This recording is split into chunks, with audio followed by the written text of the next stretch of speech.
Bonne année tout le monde! Nous voilà donc dans la première vidéo 2026. Je voudrais souhaiter une excellente année, plein de bonheur à vous dans vos familles et dans vos élevages. Et ben tout de suite on va plus tarder à vous montrer les canards. Alors comme vous avez pu le voir dans la dernière vidéo YouTube, vous avez été énormément apprécier la vidéo, donc je vous en remercie. On va parler un petit peu de tous les canards d'ornement qu'on a et vous parler un petit peu comment ça va se passer leur repro 2026 chez les ornements et les sauvagines. Alors pour l'instant ils sont dans des parges temporaires, vu qu'on est en période de grippe aviaire, je préfère mettre tout sous filet.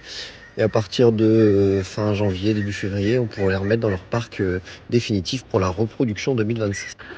Alors on va parler un petit peu de cela, donc mandarin, carolin et les mutations. Alors cette année on va faire beaucoup de reproduction chez les mandarins et les carolins.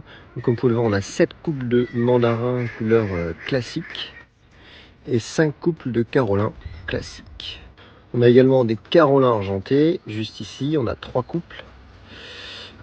On a également des carolins blancs comme ici, on a 2 couples. En mandarin blanc, on a une femelle seule, je cherche un mâle. Mandarin rouge, on a un mâle seul, je cherche une femelle. Et en mandarin blond, on a un mâle ici et une femelle juste là. Et pendant la période de reproduction, ils vont pas être ici bien évidemment, ils vont être dans le parc là-bas tout au fond. Ensuite pour ici, il y a beaucoup de races qui sont mélangées, mais il y a quasiment rien qui va reproduire ici dans les parges. Alors c'est parti.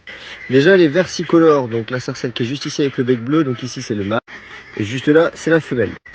Donc les versicolores c'est un couple qui ont déjà reproduit l'année dernière, ils ont reproduit dans le parc juste là-bas, donc ils iront dans le parc juste là-bas avec les mandarins et les carolins. Ensuite les sarcelles, les ans, mutation bleue, ici on a le petit mâle et ici on a la petite femelle.